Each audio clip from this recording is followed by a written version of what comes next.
David Lough. I'm David Lough, President of Downtown Sarasota. I'm the Liaison Association. Thanks, everybody.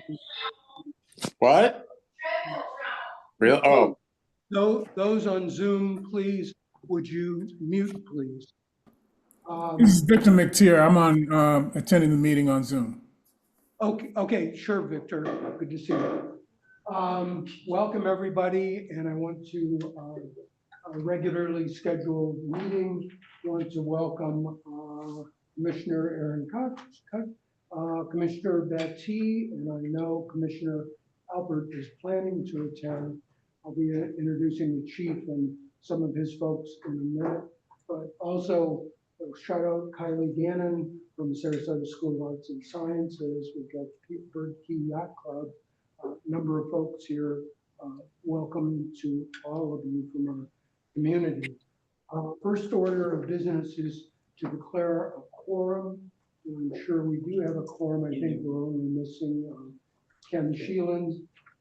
Victor is on Zoom along with Peter Blanton and Judy Miller. So I think we've got the rest of our crew here. So let's declare a quorum, please. Secretary's report, you should have received the minutes. Were there any comments? I know, Roger, you had one kind of minor one, but were there any other changes to the minutes? If not, may I have a motion to adopt those? so moved. So moved by Peter. Is there a second? Second by Roger. All in favor? Yeah. Aye. Okay. A brief treasurer's report. Clark has done a 6-month actuals. We're not going to get into that level of detail, of course, today. We're going to convene an executive committee to go through where we are and what's kind of forecasted for the rest of the year. Clark, can you give us a brief recap? Well, how about I tell you the balance in our checking account? We're at $4,506.96. So Okay, and we've got one. Judy got those numbers. Yeah. Okay, we've got an invoice out there for about $3 grand. So, Yes, okay. yes. All right. Well, thank you. And in all seriousness, the DSCA financial condition is a matter for further discussion on our members and some attrition, frankly, of some of our membership. We're going to have to work on, and I have to do a better job at. To be continued in a subsequent conversation is a serious matter. At this point, I'd be tone deaf if I didn't recognize what has happened over the last 4 or 5 days.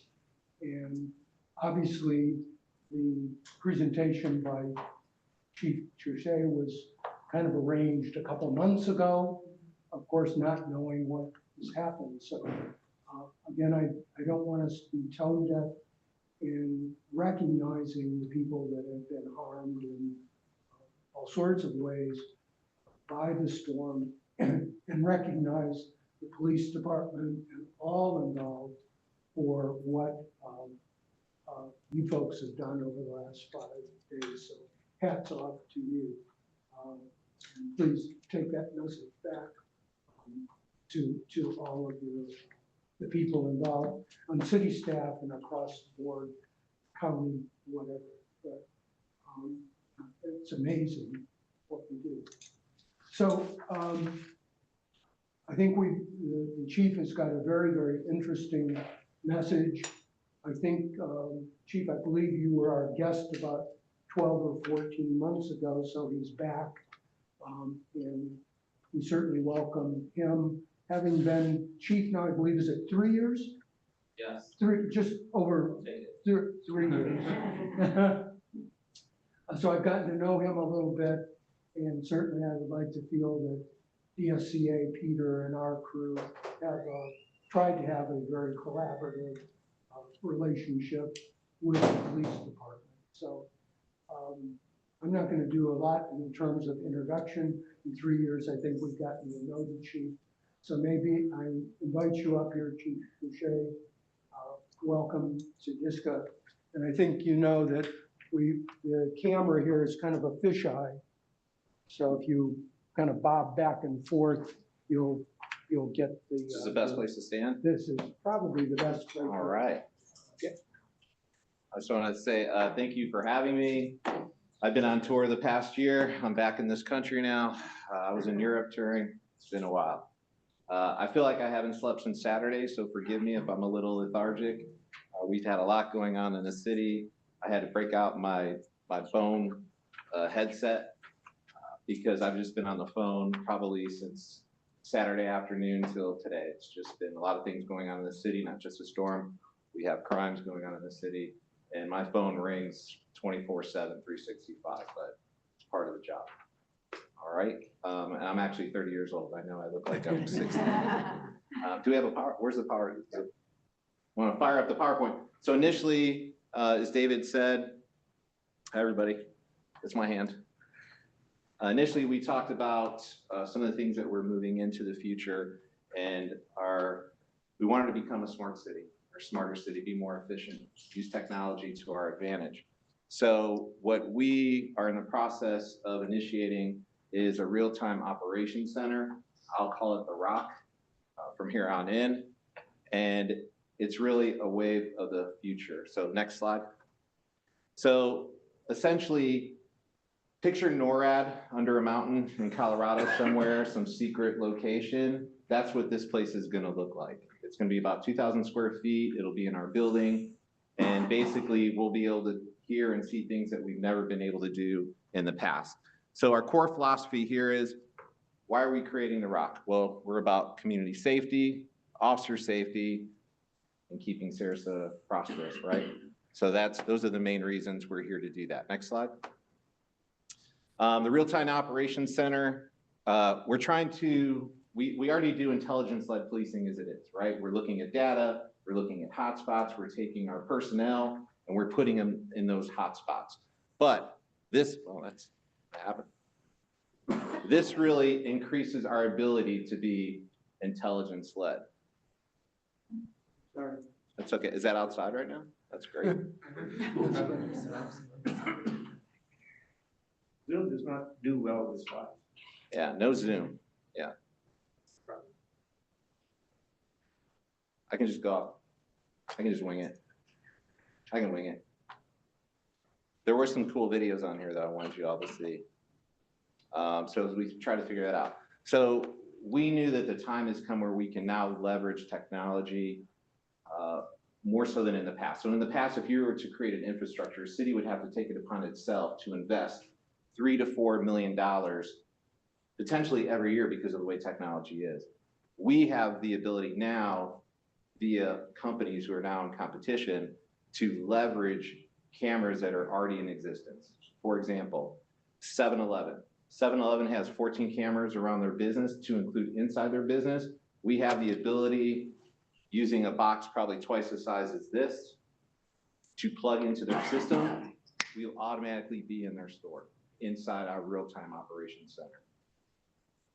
What that does for us is if there's a 911 phone call, we can immediately go into those cameras and see what's happening in real time. Ergo, real-time operations center, right? It's a game changer.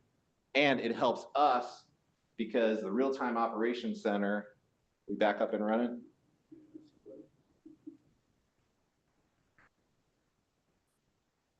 Okay. It'll help us during the initial stages. So let's say that there's a robbery at the 7-Eleven. We can go right into those cameras and look in real time. We don't have to worry about that person 10 minutes later calling 911, talking to a dispatcher. Dispatcher gives us a frequency one, who's the main dispatcher, who has to filter that information.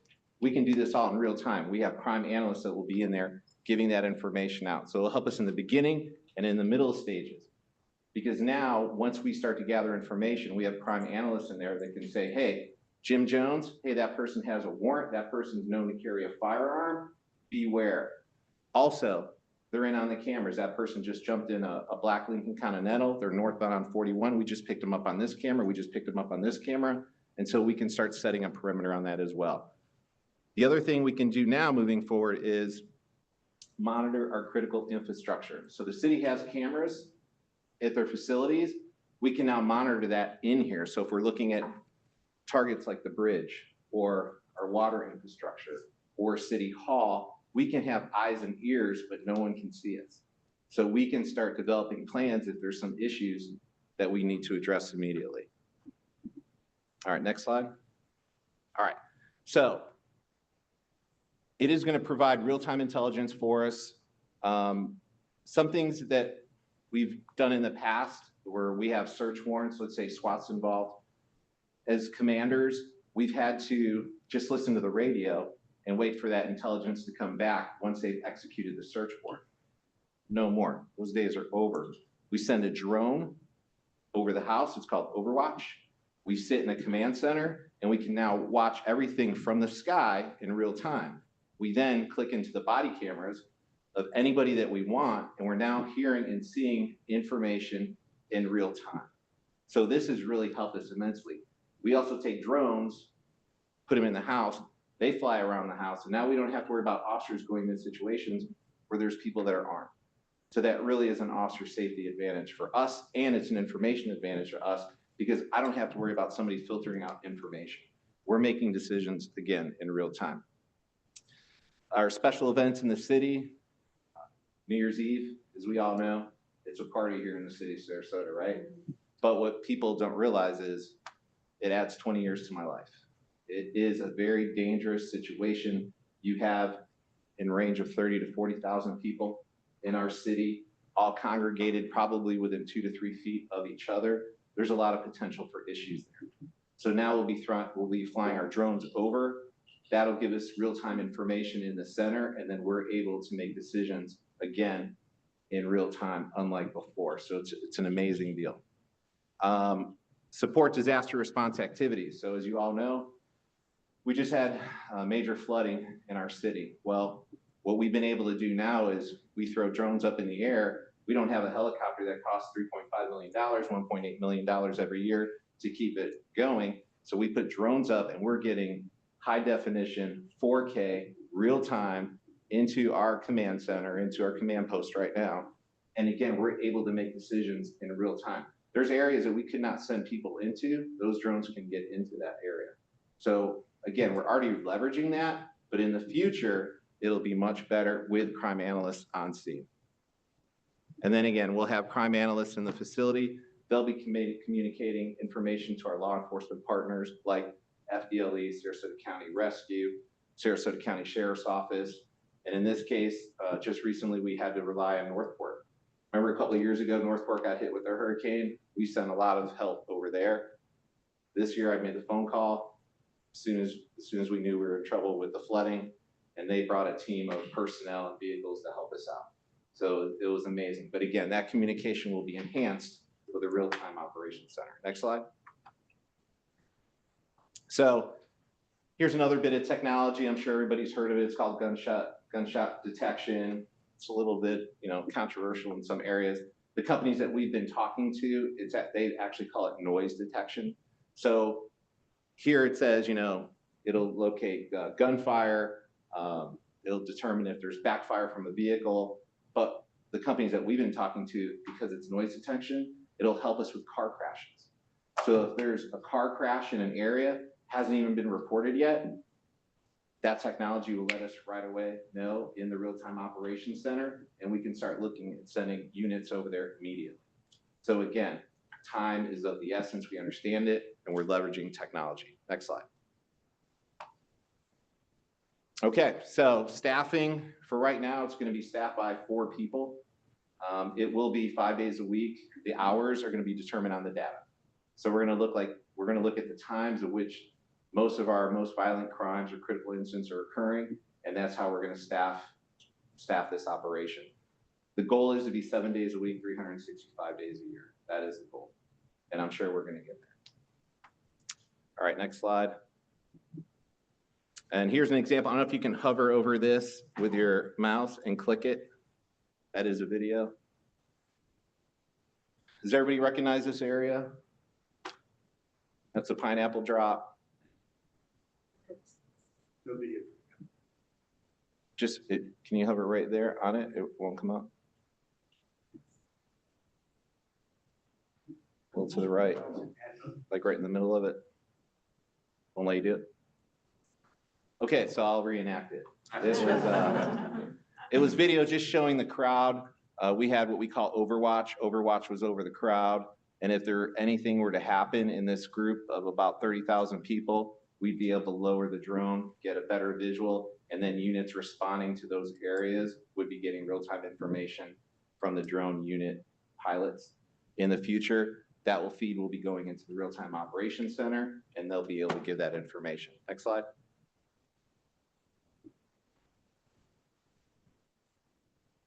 Okay, if you click on that one, that's a video.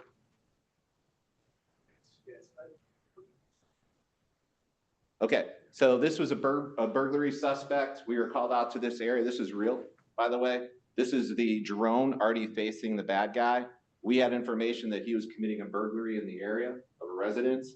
So we set up contact teams behind him. The drone is in front of him. What's good about that is we can see his hands here, where in the past we could only see his back. Now we're getting real-time information if he's reaching for a weapon or not. So you'll see that he'll come to a point, he'll be stopped by the contact team. They're talking to him. They're talking to him. Contact team's guiding him back to the car. Keep coming to the sound of my voice. Keep coming to the sound of my voice. Stop. Knees, get on your knees, get on the ground. And again, the drone is letting us see more than we normally could see. And the operator of this drone is in the back of one of those trucks. He's gonna be proned out here. What's that? Proned out, his hands out by his side. His legs should be out, but I'm sure he's not totally being compliant at this point. This is a contact team coming up. You'll see that we have shields. That's something we have not had in the past, right? We have been building on that and growing on that. These are lessons that we have learned from other active shooter scenarios. And you'll see immediately they're looking long. You see that? You see that? They're 360 on the bad guy, and then they're looking long because there is another burglar in the area. So they're making sure that they have the people on the ground, putting that subject in custody. They're making sure that they have cover. So you have a really well-trained police department. I'll tell you that right now. We're all about training. We're training centric for sure. Okay, next slide. So this one is, if you want to click on it, maybe it's over here. Yep. So this is a traffic stop of a stolen vehicle. The driver of the stolen vehicle takes off on foot. We set up a perimeter, and this is K9's body-worn camera, and you'll see the puppy. There's actually volume on this. The dog has the camera? No, it's the K9 officer has a camera on his chest, and the dog does a track and jumps over this 6-foot fence and got the guy right there. I could smell him behind the fence. So again, this is information that will be streamed into the real-time operations center. That information will be given out in real time to other officers so they understand what's going on. We all love K9, right? They're amazing. Okay, so from an analytical standpoint, there's going to be 4 crime analysis personnel in this office, and they will be accessing all this information in real time. Why is that important? It's important to know that who we're dealing with. You know, is it a terrorist? Is it someone who's known to shoot at police? Is it someone that we know is super dangerous? They're running all this information here. Flock. Have we heard of Flock? Has anybody heard of Flock? Okay. LPRs. Anybody heard of license plate readers? So it's amazing technology. A couple of years ago, we had 6 homicides in 8 weeks, and we solved all those homicides utilizing Flock technology. People were not coming to us with a lot of information, but we're able to put information into the computers looking for certain vehicles. They pulled up the descriptions of vehicles. We were able to ascertain license plates, and that's what gave us our leads in solving these crimes. So that's amazing technology. So next slide. So this is what a dashboard would look like for one of the crime analysts, their computer. The green areas are where you have cameras, whether it's a body-worn camera that you can tap into, or if it's a camera at an intersection. So if they got a call for service and they saw the bad guy was going this way, they could start tapping into those cameras in real time and see where they're at, giving us updated information. So really, the days of pursuing people, we've really kind of brought that down. First off, because of the volume of people that live in the city of Sarasota. It's just not safe. We have the technology where we can get that information and get ahead of those people and either put stop sticks down or follow them into apartment complexes without them knowing we're following them, because we're using our artificial intelligence, we're using our cameras. And then in the past, we've been able to arrest them as they sit in their cars. So again, this is information that the analysts are looking at, and then they're relaying that information to the officers in real time. Next slide. So are most of those fixed cameras? They're not officers? It's a mix. So you have officers' cameras. So in other words, if you have an officer on a traffic stop and the crime analyst, keys on that. Okay, traffic stop. Let me run that tag. Well, that person's wanted for murder. Now, that crime analyst can tap into that officer's screen, make sure that they see what they're seeing, tap into a camera that's possibly in that corner, and have overwatch instantaneously, and then start having other units make their way over there without alerting the bad guy. And you got facial recognition software? And we have facial recognition software as well. Yeah, so it's amazing. So we've been given demos, a company, they pulled it out of Minnesota, some of this information, where they had a bad guy, a description was put into the system. The AI narrowed it down to 10 people within 24 hours that had been in that area matching that. They were able to look into that. Okay, that's our bad guy. They then take the bad guy's information. They ask the computer, tell us where this person was last picked up on a camera. Boom, here it is. They go there he is. We just had a homicide not too long ago where we had information on the vehicle, the bad guy. We put that information into our systems. We were able to track his car from here to Orlando, from Orlando to Miami. We called Miami Police Department. They set up on the car. He came out of an apartment, which we already knew that he had a relationship with because of the analysis that we're able to do now. Miami PD was waiting there when he came back to the car with the rest of them. So the technology is everywhere right now. We're not the first of the party, but we're not the last of the party. So it's out there. This is something that we're looking at. It allows teachers, administrators in schools, if there's an issue within the school, to immediately hit one of these for fire, for police, for medical reasons. It'll come up on our officers' computers, and then we're able to immediately go out there and help like that. Again, it's removing the filter. Next slide. Again, this is a license plate reader. I want you to see this stat though. So in 2023, as of August of 2023 to today, we've recovered 171 stolen vehicles using our flock system, and that's just 36 cameras. We've recovered 57, 50-something recovered plates, 62 wanted subjects, 21 firearms, just using this system, and then made over 283 arrests and recovered over $303 million in recovered value between vehicles, stolen property, et cetera. So, I mean, the system really does pay for itself in that regard. Next slide.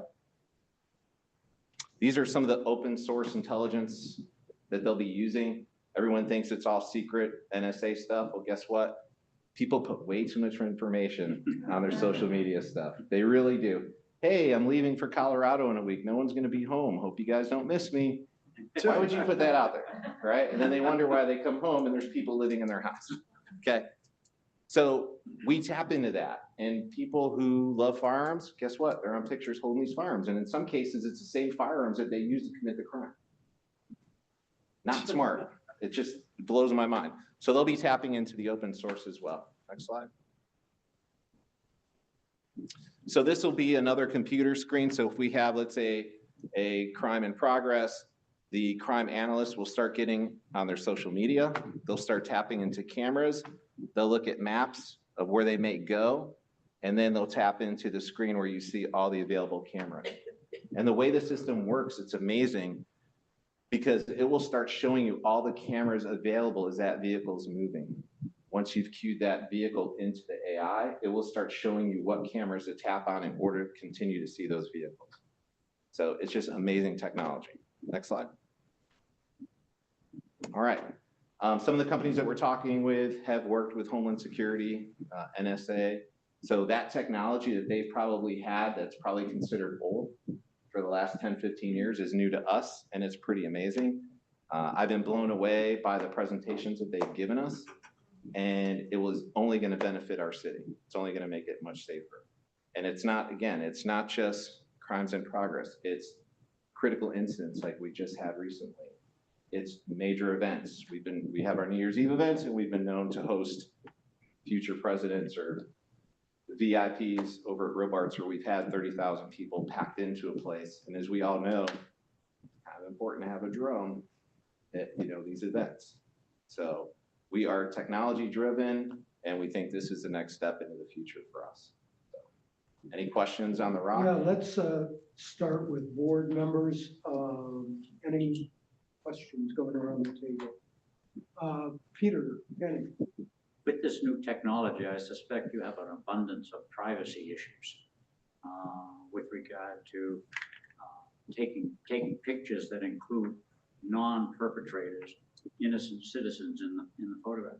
Two questions about that. Is there a way to redact that, and how long do you keep that information on file? So if you're in the public, you're in the public. There is no expectation of privacy in the public. So we really don't have a problem with that. Yeah. How long do you keep the files? So it could be as long as 365 days. Some of that will be depending on the type of crime that was committed. Do we keep it for 1 year or 5 years? So that's all under Chapter 119 of Florida State Statute. Good question. What's the integration between Sarasota County and city and? Great question. Well, yeah. Great question, because And we then never County. like playing well together for whatever reason. I have no idea. If they get Glocks, we get Glocks, and they get Smith and Wessons. It's just always been the way. So that's what we're trying to do different this time, right? So because we're all government entities, we all have to put, requests for purchase and lower bidder and things of that nature. But the hopes is that we're all going to be on the same system. That is the goal for me. Because for me, if we're all in the same system, that's a force multiplier for us. And it's only going to make Manatee County Sheriff's Office stronger. It's only going to make us stronger. And the ability that we're going to have at that point is we can go with our crime analysts right into Manatee's system and get reports. We can even get body camera information.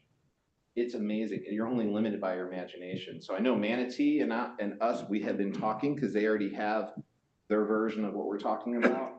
So we have gone there and said, hey, what have you learned? What would you not do? What would you do better next time? We're trying to learn from their mistakes instead of making our own. We've been in talks with Clearwater, Lee County. I mean, we've gone from small agencies to really big agencies to find out. But that is the goal, is let's start communicating better. And then the bad guys know no boundaries, right? The bad guys don't care if it's Manatee County. They don't care if it's Sarasota County, city of Sarasota. They're going to commit their crimes wherever. Whereas those walls sometimes impede us from our investigations. So the goal is to be on the same system, 100%. And the technology is there, for sure. Dina? I have a question specifically about the gunshot detector, but I think it may be applicable to other technology you've talked about. And so my question, there's a couple. What is the process you follow to determine how many of those detectors, ideally, if money were no object, that you would like to purchase? And once the reality of how many you can purchase is made clear, how do you then determine your priorities and where to place this equipment? Good question. So we look at the data.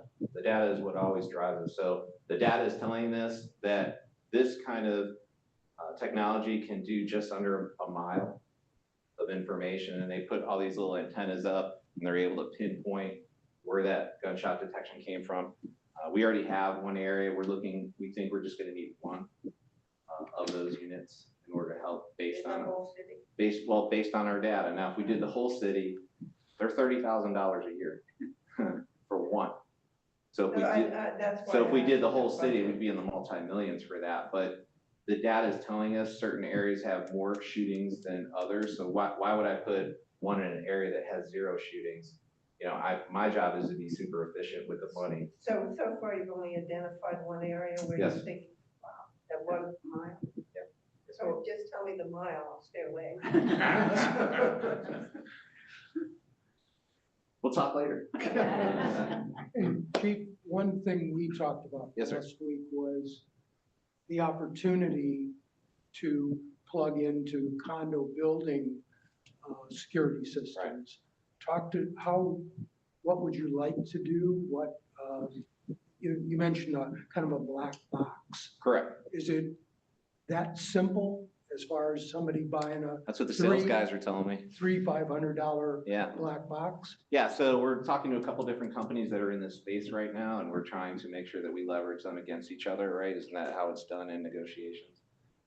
So it's simple. Both have a little black box that they use. You're able to connect it into their system. Now, some may cost more than others.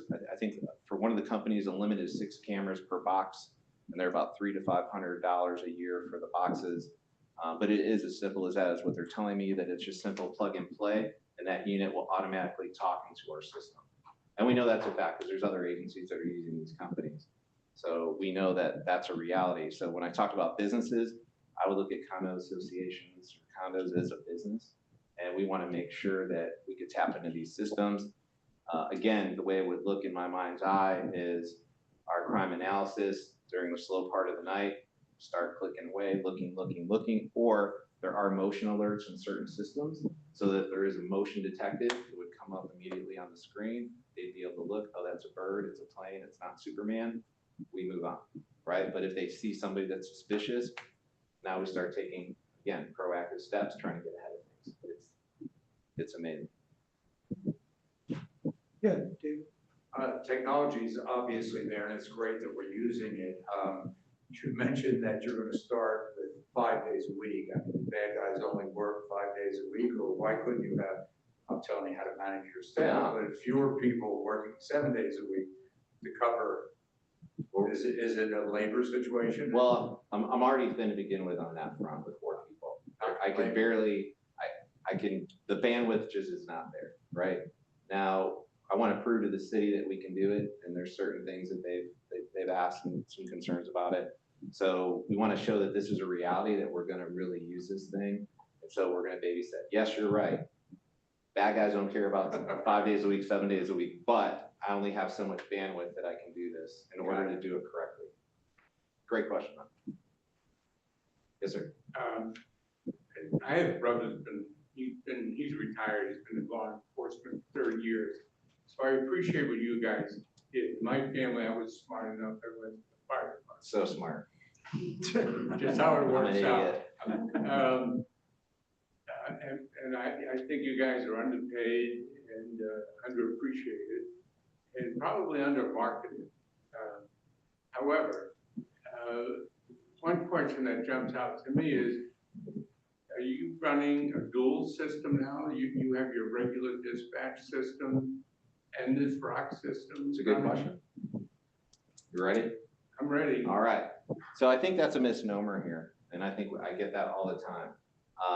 We do not have a dispatch center. Sarasota Police Department does not have a dispatch center. So when you call the dispatch, when you're calling the non-emergency line or the 911 line and you're mad because it's not happening fast enough, that's not us. That's the Sarasota County Sheriff's Office. About 30 years ago, Sarasota PD, for whatever reason, the powers that be, was probably cost at that point, gave that up to Sarasota County Sheriff's Office. So no, this wouldn't be dual. This would just be an addition for us. Now, one thing I like to touch upon, I'm glad you brought it up, is there's a new program that we'll have. It's called Real-Time 911. So now what we'll be able to do is the officers on their phones will hear the 911 phone call in real time when it comes into the Sarasota County Sheriff's Office. They'll be hearing it as a dispatcher, the call taker's hearing it in real time. So now the officers can determine at that point if they really need to start sliding over, is this real? Or is this something that can hold based on what I already have going on because I'm prioritizing? What's great is that the way the system works, it comes into the call taker, They listen, gather information. Well, this is time wasted that we could be sliding over there. Then it goes to the dispatcher and sits in a queue. And then as all those other calls are getting dispatched, this one might still be down here. The beauty of real-time 911 is it's geo-fenced. The officers already have their geo-fence established in the computer system. So as soon as it comes out, it queues up on their computer or phone. They might be out of the car, so it queues up on their phone. They're listening and they're getting that information. Why that's important is because sometimes the call takers filter out information that's important to us. Because many times we go to calls and we think it's one thing and it's something else. And that's just human, right? We're just filtering out what we think is important. So the real-time 911 is a game changer. So thank you for that question. That's great. As we look to expand this, we talked about this a little bit the other day when we met. You're going to be getting hopefully better staffed and more people to man this. Could you just tell us a little bit about the process in order to get someone trained to do this type of work, to be one of the full, or, you know, hopefully you're going to expand 4. Right. So we're going to start looking at colleges. Obviously, we're going to put it out. We hope that people from college that have degrees similar to it. Intelligence is another big major in a lot of the colleges. So we're hoping people like that will want to do this. We're going to have to create our own training from scratch. That is what we're going to have to do. We're going to lean on some of the other places. We've already talked to Manatee County Sheriff's Office. They have a lesson plan. We're going to steal their lesson plan, and then we're going to evolve it so it works for our culture and our community. So that's one of the things we're going to do. Now, the other thing that these crime analysts are going to do during downtime, because you know you're not getting hot calls for service all the time throughout the day, is they're going to be approving the red light cameras, people violating red lights, and they'll be looking, hopefully, if the commission approves it, speed cameras in the school zones. So they'll be analyzing that. Having said that, those red light cameras and those speed zones and those school zones all have real cameras in them. So then there we are again with another force multiplier. It's just going to be, this is going to be a game changer for how we do business. The other things that we envision moving forward, and again, we're not the first to the party on this, are drones. So like I said earlier, we have drones. Well, what we envision at some point in the future, a year, 3 years from now, is a call comes out for service, we send a drone to that call immediately to be overwatch and give us eyes in the sky. That's a game changer. And at some point, I see in the next 5 years where a call for service that's not a very high priority, maybe it's a noise call. Noise calls are important, but maybe we're super busy and maybe the noise has stopped. Maybe it was a neighbor, you know, playing the stereo too loud. In the future, I see us sending drones to those homes, coming down to the door, making contact, speaking through the drones. Hey, is everything okay? Yeah, we're good. The noise has subsided. Okay, boom, goes back up, and that officer can be back in service or do something else that's prioritized. That's where we are. And again, Chula, California, they're the first to the party on this one. They've really done some groundbreaking work, and we're not going to reinvent the wheel. We're just going to see what we can do that works for our culture, our community, and we'll move forward with that. Any other questions? Barbara? What is state of the art right now for you is obsolete in 2 years. Yes, ma'am. How do you budget for that?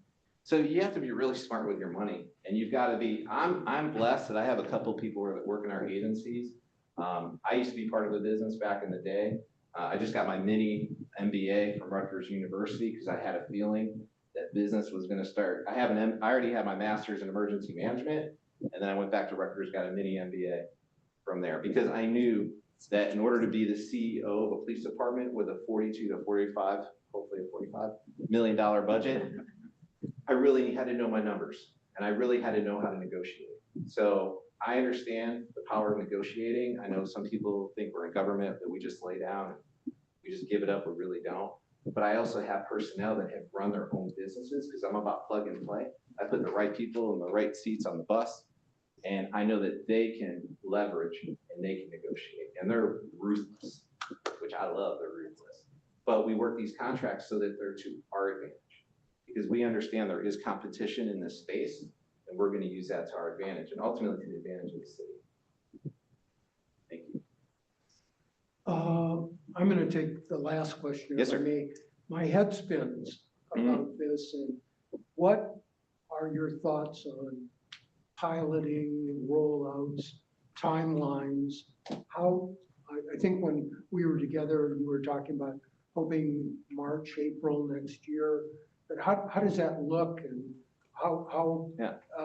you know, does you sign up 7-Eleven to get black boxes, or do you sign up Burger Kings or whatever? How do, talk us through. Yeah, talk us so through. we're waiting to get approval through the budget. That's number one. So we'll know sometime before October. And then once October 1 comes, then we can start doing our thing. And then we have to put those jobs out to be posted. We have to bring those people in. We have to do interviews. Some of the challenges for the police department is these people are going to get polygraphed, they're going to get drug tested, and there's going to be very in-depth backgrounds. So that's a game changer for a lot of people. They fall by the wayside when we start doing that. So when I tell you we have the very best and the very brightest, I'm telling you we do, because that is a huge filter that removes a lot of people from the equation. That generally takes 3 to 4 months. These cameras start getting put in. The city of Miami just got 300 speed cameras.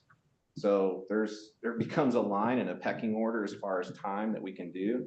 But I foresee once hiring's done, and then you have the holidays and Christmas, maybe we onboard these people in January, we start getting training going, we get these cameras up and running, and again, it's probably March and April.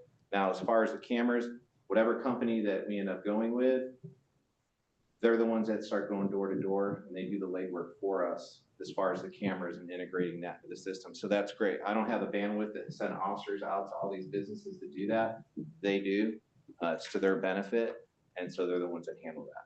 So you think you could onboard different businesses fairly rapidly, or Yeah. you got to meter it? It'll be a snowball effect, because once we're up and running, we don't have to meter it. We can take them all on board. There's no system, there's no challenge with that. What you'll see is there will be hesitation. There always is with anything new, right? So part of our job is to really hit social media when we start solving these cases using the information that we're getting from these cameras, these businesses, these red lights, speed cameras. We really need to do that. And that will create that snowball effect moving forward, putting out the numbers, what we're doing, our success rate.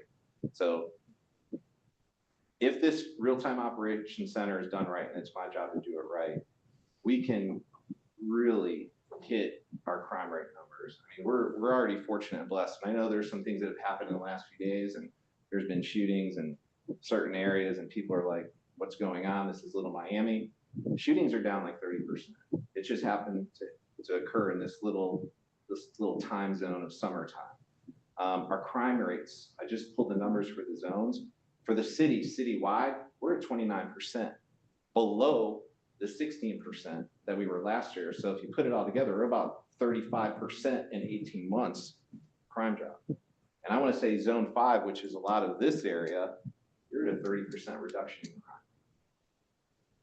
So we're really hitting a chunk of it. We've hired the best and brightest, I promise you that. I have a very high bar. You can come to the table, and if you want to see, I'll invite you to the table, but if you can't hit our bar, we're going to let you go, because other agencies will hire you. We have a very high bar. And when I say we are training centric, I mean it. We are training centric. We are all about training. And we're not about embarrassing people in training. That's the thing I never cared for over the course of the years. I didn't want to embarrass anybody at training. I just want to make people better. And we're seeing that come back to us, especially with this generation. I don't know if you all know this, but this generation does not like to be critiqued, right?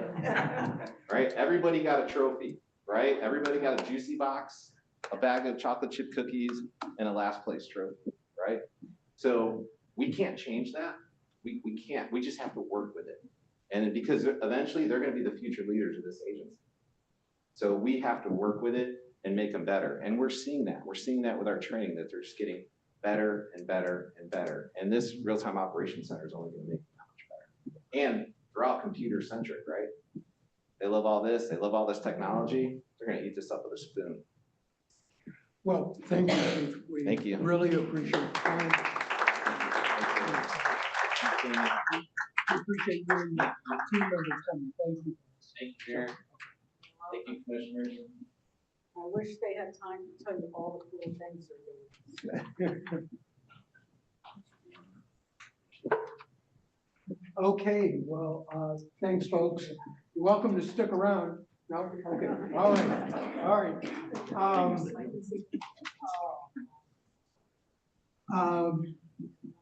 Moving on, to old business. I put on here, city budget update. And just briefly, the city, because we have our mind map strategies and we've been working to try and make a case for funding of some of these initiatives. And I realize this is a little hard to read at the map of the back of the room, but this is an effort that those of you who've been here before, and I think the mayor and others have seen it, to try and distill a lot of things into a picture. And again, without going through all of them, I, on behalf of DSCA with board concurrence, have been trying to make a case for these initiatives.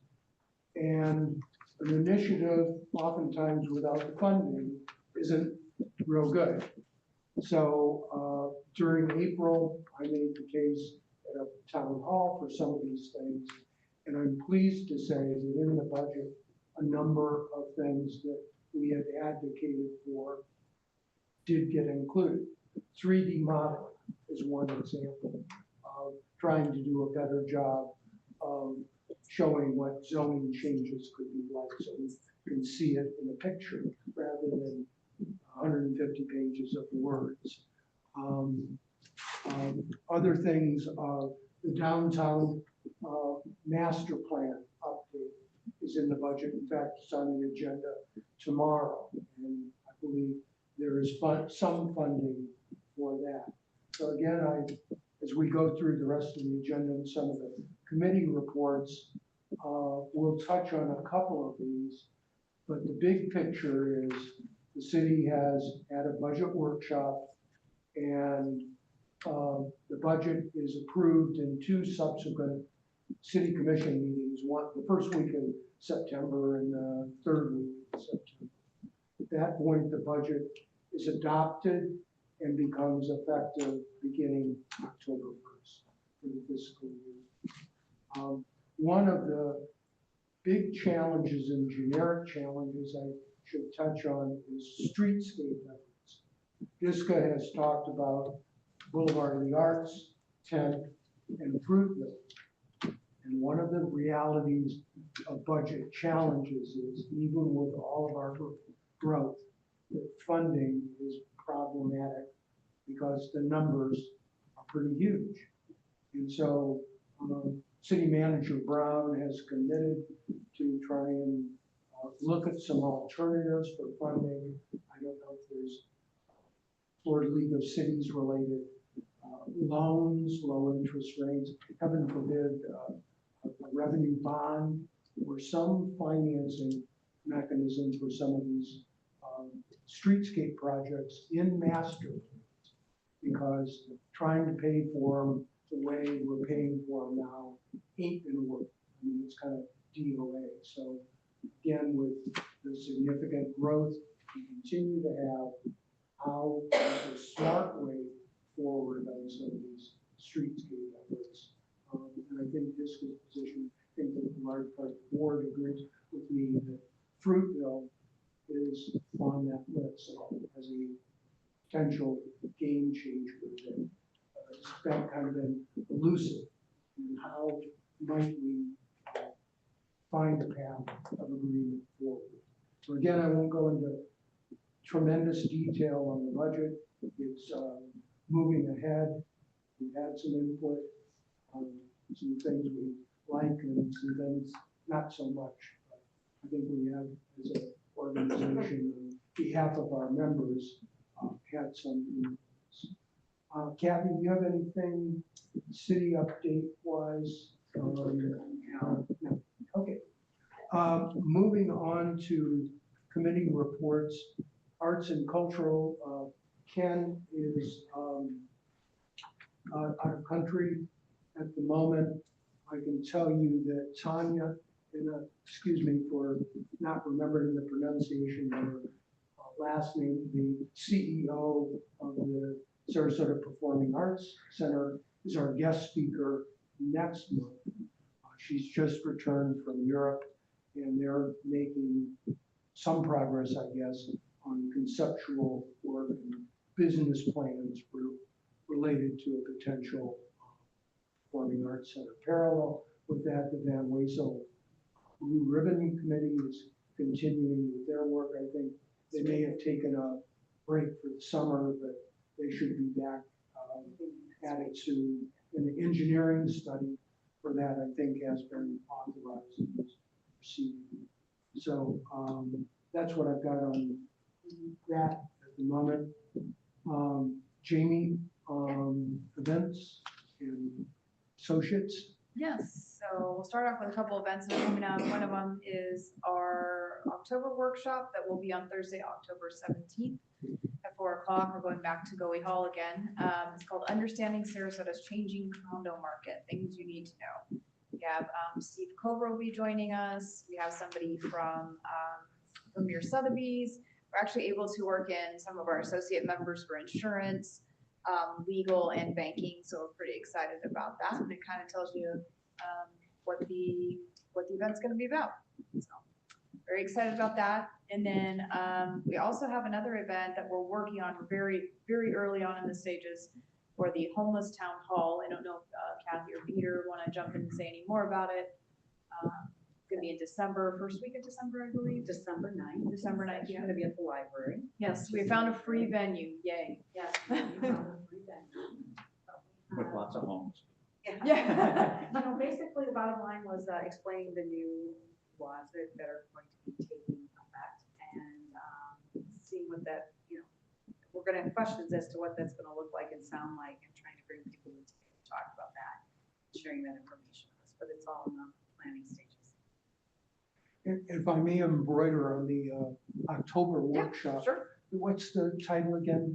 Understanding Sarasota's Changing Condo Market. Yeah, and what the backdrop here is that last 3 or 4 years, things have been pretty happy-go-skippy as far as, depending on your point of view, with good sales and property appreciations. But also there's been the backdrop of raising homeowners associations, insurance costs. And of late, looking at what's on the horizon, 70% of the new dwellings under construction in the city are apartments. Right? So all of a sudden, the backdrop of condo buildings, in a degree, has some competition.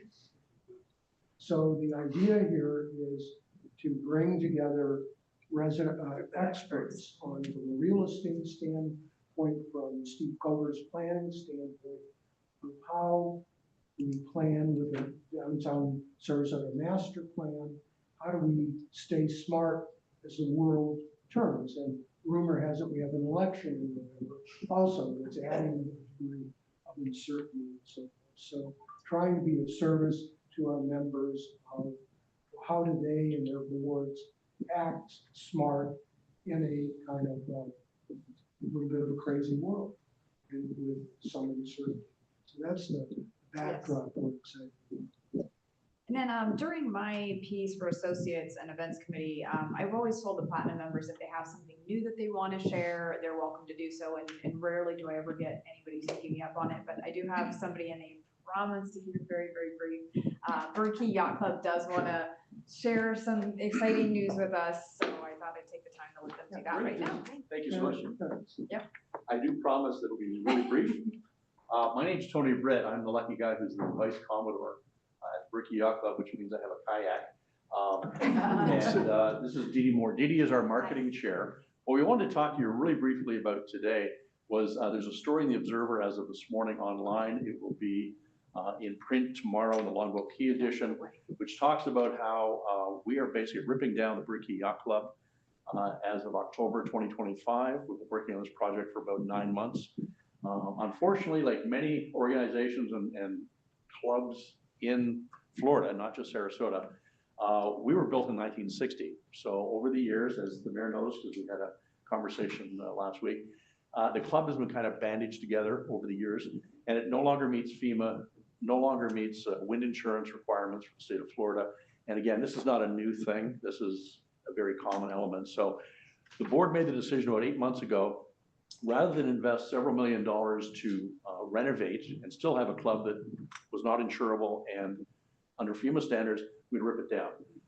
We've had a number of town halls that have explored this. And the nice thing is that this particular project isn't going to happen next Tuesday. So we've managed to take the time to partner with really top tier Sarasota local architects, DSDG, for example. Mark Sultana is working with Mark, working with Tandem Construction. We're working with Jay Banks in terms of design. The goal is to rip the club down October 2025, just about when I become Commodore. And then for about 14 months, we will have a club without a club. So what we are doing right now is putting together an entire program so that our membership will have a fantastic experience over that time frame. And then we intend to open it up again in October 2026. So it's about a 14-month time frame. Dee Dee has some photos which we can pass around. That first one is what the new rendering of the new entranceway would like. It's a significant difference. And again, these are also in the story on the Observer. I'd encourage you to take a look online. It's a really well-written story. It talks about the history of Bird Key Yacht Club or Bird Key since 1905, all the way through to the present and the Bird Key Yacht Club, and then our vision for the future, how we intend to become a very strong presence in the Sarasota community, very integrated in community relationships. We're still going to be a small little club. We are 375 people. We're often referred to as the Cheers of Sarasota because everyone knows your name there. And that's our special charm. That's our secret sauce. If we became as large as a Sarasota Yacht Club or as large as a Longboat Key Club, we'd just be another club. And we our membership are very special. We have a number of folks who are, as anywhere else, very successful, all walks of life. You'd never know it. You know, that's just not a big deal for us. We're just like walking into your best friend's living room and having a beer. It's kind of our approach. So we are passing around those photos, one of which, of course, is the new front of the club. You'll see one which is the back marina of the club. We are putting in a fourth tennis court because our tennis membership is radically expanding. We have Jackie Bohannon, who is, I think, was voted the #1 tennis coach in, I think it was the U.S. a couple years ago. She's now the president, I believe, of the Florida U.S. Tennis Association. So for a little tiny club, we kind of punch above our weight a lot, and yet we still kind of retain that, you know, friendly little neighborhood local. So that's my 2 minutes. I hope that's okay. Okay. All right. Thank you very much. I'm happy to answer any questions. And again, please take a look at the story. It's pretty exciting. I just wanted to add a couple things. Tony always does a great job. First of all, we are called Bird Key Yacht Club. You don't have to live on Bird Key to be a member. And we have many members who are condo members here in the community. And you don't have to own a boat. It's called Bird Key Yacht Club. That's traditionally been our name. So we are always looking for new members. And Tony and I will be going to various condo associations and talking. So Okay. Thank you. Thank you. Appreciate Thank it. you very much. Thank you. Yep. Okay. That's it for me. Green space, I don't think we have anything. Homeless, Peter. Well, the committee meeting this past week was canceled because of COVID, my COVID, my wife's COVID. But we're fine now. We've tested negative for about a week. But at any rate, the homeless committee is looking at what Catherine has spoken about, new legislation and the effects of that legislation on the homeless committee and the accommodations of people who are experiencing homelessness in a community such as Sarasota, in which we have many advantages and probably are going to be one of the several communities, but not many in Florida, that isn't going to have to do very much to be in compliance with either the Supreme Court decision, which takes effect this past July 1, or the House Bill 1365 legislation the governor signed in that goes into effect October 1. We are in good shape in both of those situations, which allows us on the homeless committee to start to work on things that are more positive than negative. Legislation is pretty negative. All that foundational stuff done, we have in place. We can be more upbeat about what we're doing to accommodate the visitors, tourists, residents, business people, the persons who are experiencing homelessness. So that's where we're on there. Yes, health and safety. Kathy, you want to say anything before I say no? Okay, so I listened to the chief, and we've done a couple of things on the community watch committee. I'll pass these out as far as they go, but to the board members, of which 5 of the board members are members of this committee, as well as 2 other residents, and a business owner, and a member of the Sarasota Police Department Law Enforcement Ethics. So everybody got one? Okay, then. When are we getting our own drones? Well, that's, I wanted to say something. We were working on a logo. We're kind of a little backward. We didn't get a drone. we have an owl. So that tells you, kind of blown out of the water listening to the chief about how you incorporate a crime watch information system that the citizens can use.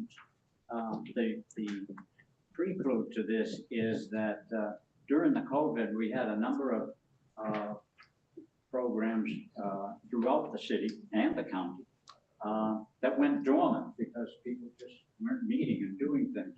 And at the urging of the chief, and he's always urging new things to happen, and he's very good at involving the community in these things. He came to us and said, why don't you do a community watch program? We really, really could use one. And we had a committee that worked about 12 months, maybe longer than that, before it realized that what we wanted to do in the expansion was really an overreach, and that it would require some very expensive kinds of things that the chief probably isn't going to want to spend his budget on. And we've taken a little different tack now in utilizing what's out there. The Crime Watch program, the National Neighborhood Crime Watch program, has about 25,000 crime watch programs in the United States.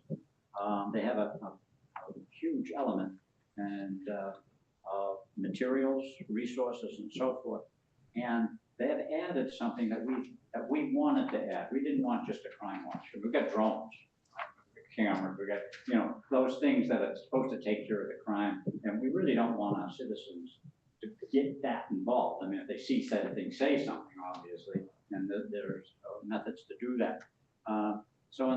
There's something called opportunity reduction and social problems approaches. These are the kinds of things that in our initial pilot program we were looking at. We were getting pictures of our walkers, of people walking and taking pictures, but they were taking an abundance of pictures of homeless people, people without homes, lying on the sidewalk, piling their stuff in front of a residence or a business,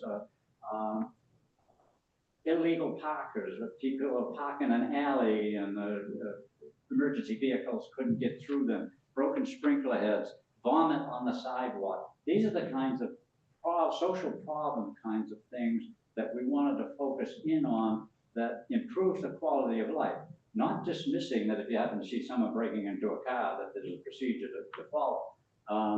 So we, in this approach, we have begun to look at and want to roll out our community watch program, our city watch program as we're calling it, concurrent with the Sarasota Police Department's National Night Out, which is on October 1st this year.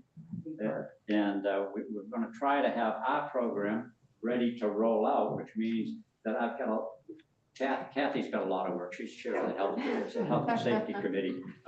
Kathy got a lot of work to get that ready.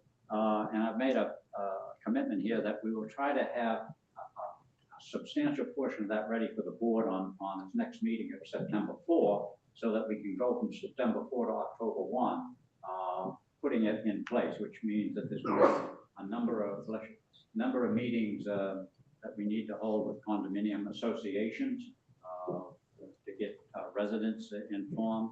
We have somewhat of a curriculum started, so we're not going right from the beginning. There's a resource library at the national level that is available online. So we are going to continue to emphasize two things: the partnership that we have with law enforcement, and they've been great. They've provided an officer with us. He's at our meetings. We've been able to meet with the chief as to what we're doing and how we're doing it, some of his command staff. And the second thing is to bring the community into a comfortable engagement with one another and its law enforcement people. We have a lot of officers on the street now, especially downtown. And we want those officers and our residents to have a feeling for one another as to a mutual respect of how we're going to be operating as a partnership. So those are the things that we will try to get done up to September 4th.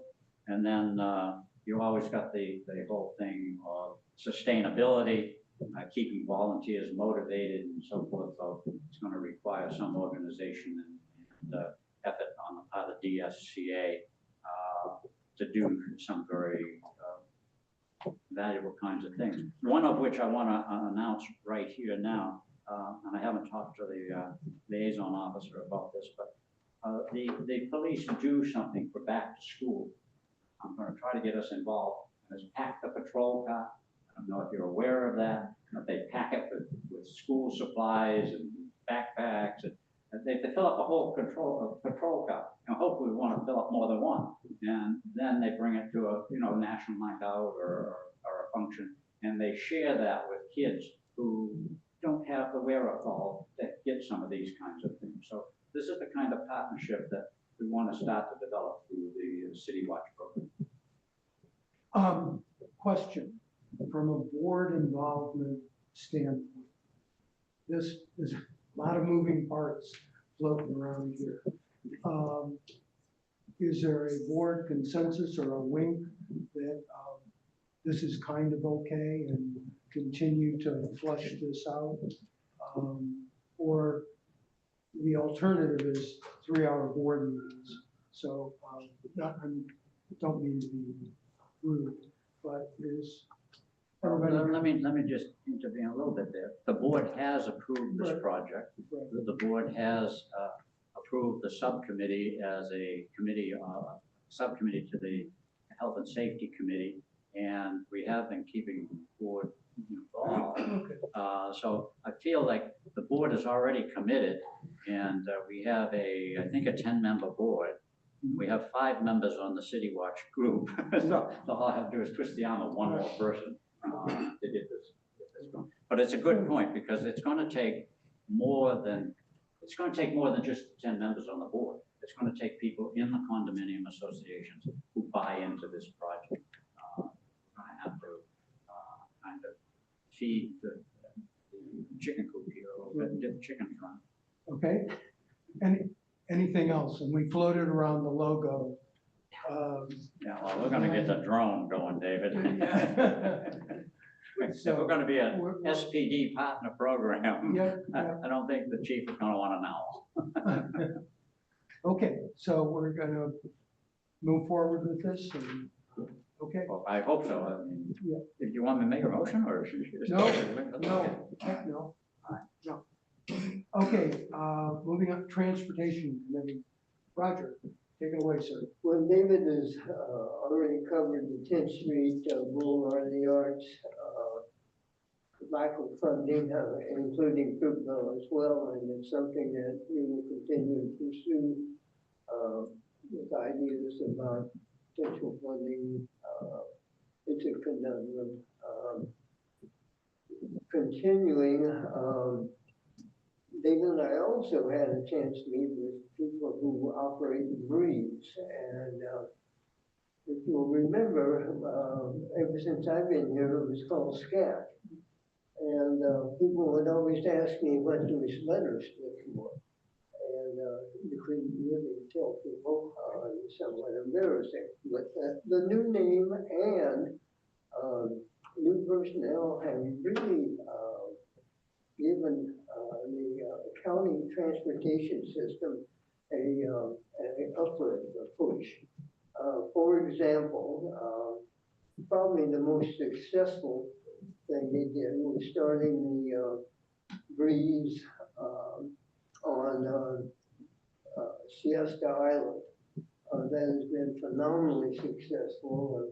A trolley moving up and down the island and has worked quite well.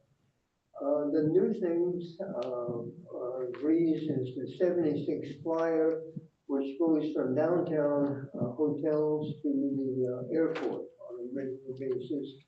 I'm not sure that it has caught on yet. It has kind of a limited public interest because it's for people who are traveling. We ourselves probably don't think about using this service. Although after paying $35 to take a cab home from the airport, they have some new interest in this. It's only $1 for seniors. I've taken $1 $1 for seniors. for seniors, okay. And you've taken? Yes. I have not yet, it's on my list. It's a trolley, it's got Wi-Fi on board, it's not like a bus, it's outfitted very nice. Well, one of the things they are discussing is the possibility of a trolley service between Siesta and downtown. And that's a proposal that's been floated through the county system. And the county is a little bit envious of our Bay Runner, which has been phenomenally successful as well, and have looked at it with some desire. As far as the iRide replacement that we had 4 or 5 years ago that really serves downtown condos, there's nothing in the nothing happening in that particular area at this point. Continuing on the multimodal transportation impact fees, David is again looking at that. This is a source of funding for transportation improvements that is intensely complex, and we're in the process of learning how it operates and how the money is distributed, and obviously the city commission will make final decisions on this when it's a complicated bureaucratic process to be ready. With a workshop on Monday. Workshop, that's right. Workshop on Monday with the city commission, so we'll learn more. That's, anything on? Oh, well, just as interest, I asked the Breeze people about the transfer station. We always are hearing that people would like to have it moved, and they assured me that the transfer station downtown served the personnel, the people who used the station quite well, and as far as they were concerned, the transfer station was set in concrete. So, Yeah, just one final, there is a joint city-county commission meeting August 28th with transportation on the agenda. I don't know what's going to come of that, but the cooperation and the interplay between the county and the city, so that's going to be an important session coming up in a couple of weeks. Thanks. zoning, downtown master plan, I mentioned Peter Blanton. Peter, the input on the DRC process improvement. This was in your board package. Peter, you want to? Yes. Okay, so we held off on this because the DRC was moving into their new digs. But as they look to streamline and make their offerings more easily available to the public, we have worked on putting together some thoughts in terms of the use of e-docs. Making sure that developers are aware of the relevant neighborhood associations, so you don't come in after the fact somewhat. Where the sound and noise ordinance, well, that's under revision. So we're waiting to hear from Bob Fournier on the next version of that. A small piece of that has already been approved by the city commission. We'd like to see 3D modeling, particularly for large sites. One of the things that's come up, some of the neighbors around the Ocean Prime restaurant in the Quay have been asking questions about is what does it look like from above? Which is not something people ordinarily think about, but it's a two-story building, and all the buildings around it are 18 stories. And how much shielding will there be of the roof mechanicals and stuff like that? And I think if the static two-dimensional site plans don't really provide enough information with that. So we're hoping that 3D modeling will be available. And maybe strongly encouraged for larger projects. And I think that's it on the other. Yeah. Go ahead. No, I was just going to say also on the micro level, a bunch of us have been, with David taking the lead, looking at a couple developments that will have already requested revoking existing proffers, which in these cases the height limitations. Two developments on Tamiami Trail north of Fruitville and south of Fifth Street.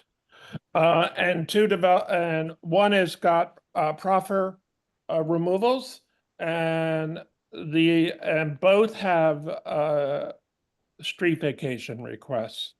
So we're trying to see if there's a substantial public good that would be obtained by the city for giving up their rights to those existing streets. Yeah, thanks, Peter.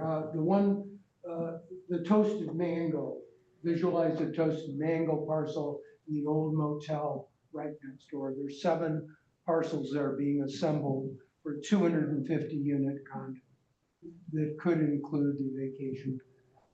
So that's potentially 250 condos right along 41 Canyon, if you will. So that may be coming to the DRC relatively soon. To touch on this, going back to the DRC input, I've made this point before that we put a lot of emphasis on the back end of problems, noise ordinances, and the police enforcing that.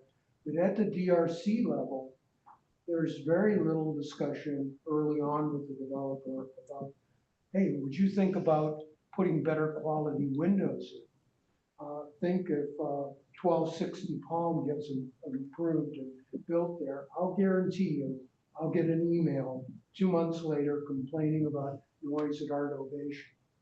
And these people are many kinds, buying multi-million-dollar condos with little more thought, potentially being voluntarily given to better windows. So let us collectively on this DRC process, is there some way to input, even if it's voluntarily, to the developers? Hey, folks, have you thought about this as something good for your potential and something you can market? Okay, so that's the kind of thing where. And just to piggyback off that, I can tell you for a fact, and Jim can attest to this, much of the problem at the Mark with the noise issue is coming through their venting. So that's another thing we don't think about when we're looking at developing, that there's a vent, a dryer vent, shower vent coming into the bathroom, which is the oddest thing, but it's the truth, and it's a huge problem, but you're right. I think coming up on the front end of this is to be building that into the discussion. Right, the front end and the back end, okay? But before you know it, we have a plan. So, okay, we're working on that. Thanks, Peter. Bay Park Conservancy, Bob is. Before we, on DRC, I mean, on the zoning, can we touch on one other project real quickly? There was another project that's been submitted to the city, and this is the Hyatt redevelopment. So they are proposing to tear down the entire Hyatt and the garage and Twin Towers going up. It was originally filed as 24 SP 18, it's a regular site plan, planning board, but they changed it to administrative site plan, so there's no planning board. But they're proposing not only to build on their property, but to take out 2/3 of the 80-foot tall royal palms all down Boulevard of the Arts, from the OCL west eastward. So 2/3, 16 of the 24 royal palms are proposing to remove. And this is after the Bay Park put in 30-odd royal palms on the south side. I'm sorry, on the north side of Boulevard of the Arts. So talk about a community whose aesthetics and character is being under attack, so to speak. And in addition, then they also want to change the crosswalk situation, where crosswalks today, nice and evenly across Boulevard of the Arts to the Bay Park. Well, they want to take that out because they want to change where the curb cut is. And in order to do that, they'll have to remove another median with all the trees in the middle of that. So that's what's being proposed right there. And so the residents of Condo in the Bay and OCL will be meeting and discussing and trying to meet with the developer. But for the DRC process, the site plan has been submitted, and knowing that they're requesting to remove right-of-way trees, they have not requested to meet with the residents on Boulevard of the Arts. We will have to take action on our own. Just as an input to the DRC process does not reach out to affected residents currently. Okay. Moving on, Bay Park Conservancy, I'm not aware of anything. I know the 10th Street seawall area is, Patrick, Correct. They have started construction on the south side between 10th Street and the channel, the canal there. And doing so, they closed that all off. So those pedestrians and bicyclists who take the Bayfront Merc get out onto 10th Street, so you end up walking against the traffic on 10th Street. So there's no striped walking area along the 10th Street portion that's west of Tamiami. Fortunately, there's not much traffic, so you shouldn't have any problems, but I guess the Bay Park knows better. They go, any pedestrian vehicle conflict is probably de minimis. okay. CCNA, they have not been meeting. I have no update. Rosemary, if you've driven by walk by the Rosemary Park, it's green as heck. No. So I think it's about 95% complete. I think the city was waiting for the grass to, the sod to settle in. I'm not aware of an official opening date. The name of the park is said to be on the city commission meeting, I'm told, on the 19th. The recommendation of the Rosemary Board was over Town Square. The city has done a survey on that. I haven't seen the agenda, but the name is yet to be determined, ribbon cutting yet to be determined. Other news in the Rosemary, there's a candidates forum next, the 13th, Monday or Tuesday, with District 1 and 2 candidates invited and participated. And that's all I have for the Rosemary. Jamie, as far as Yeah, we platinum, have some platinums and a gold member here today. So I'll bring up first Steve from Hotwire. And as always, guys, we appreciate you listening to them. They're a huge supporter of our organization. So we always like to thank our platinum members for everything they do for us. Thanks, Jamie, and thank you for the presentation by the chief today. I don't know if all of you realize, but everything the chief talked about is not possible without fiber optics. The city engineer, Nick Patel's office, has done a remarkable job of putting together a fiber network throughout the city that allows him to implement the kinds of technologies that he's talking about.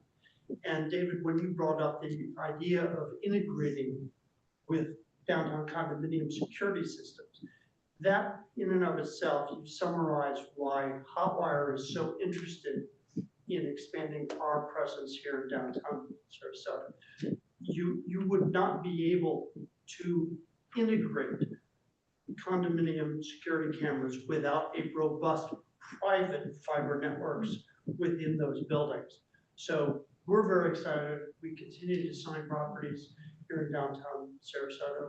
We're thrilled with how things are going, and thrilled to hear what the chief had to say, because we truly believe that Sarasota can be the city of the future by looking at these kinds of technologies and embracing them now, as opposed to waiting for them to get baked in, so to speak, elsewhere.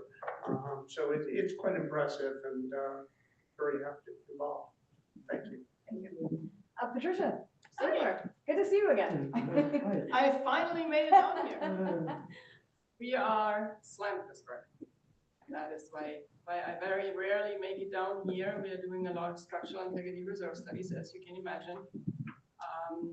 Milestone inspections. And the Sears is actually slated to be in place by the end of this year. That is what the law, the letter of the law says. By December 31st, 2024, all buildings have to have the Sears in place. So the reserve providers in Florida came together, about 35 to 40 companies providing reserve services. And we made an anonymous poll. And the result is that about 25 to 30% of condominiums will be compliant by the end of this year. The rest will not be in compliance because we simply cannot do more than we are already doing. Working 7 days a week. Everyone, we're pushing out one after the other. We are writing 50, 60 quotes a month. And that is just the small company. I can't imagine how the bigger providers, how they are dealing with it. I added 3 people. I could add another 3 and another 3, and it wouldn't change anything. It's a real problem. So we are working with lobbyists trying to convince Representative Harris, who was the one very adamant against extending the Sears deadline. So we hope that in the next general session, he will extend the deadline to put a little peace and calm on these associations which cannot get this year's in time. We started writing our quotes since May with an explanation of the impossibility of performance. So usually we say when you have a signed engagement letter, a signed contract in place. The association, you did everything what you had to do. You showed due diligence. You really did everything to secure the contractor, the vendor, the reserve specialist. If you can't, it's a possibility of performance. I'm not a lawyer, but I think there is certain language in our Florida statutes which provide for that. So in case you don't get it by the end of the year, you'll be fine. And we hope everything gets a little bit better on the road. Thank you so much. And I don't think we have any other platinum members here. So Fred with Alderman Oaks. Always a pleasure to be with you, with my colleague, Don Fitz, who's supposed to be watching. He produces these wonderful flyers, dovetailing David and Roger. Alderman Oaks is pleased to announce a transit talk, regional transportation options for seniors. We're bringing together marketing, communications coordinator, Breeze Transit, Miranda Lansdale, Broxton Harvey, City, Bay Runner, and Susan Berger. So, free to attend. There's a couple of commitments around here. The flyer. Wednesday, August 28th, hosted by Alderman Oaks Center, Quest for Community Service, Partnerships, and Collaboration. So, that's it. Thank you. I don't think we have anybody else. Sometimes we. I think that's everything. Okay, were there any member comments, any folks attending that have a burning desire to add or say anything? If not, our next meeting is September 4th with Tanya. And then I'm pleased to say Bob Fournier is going to be our guest in October, talking about the noise. It'll be a first time for Bob. So, October. Yeah. First Wednesday in October. Without any other comments, but thank you, commissioners and mayor and vice mayor, for being with us and sticking around. So we appreciate it. Everybody stay for a glass of wine. Let's consider ourselves adjourned.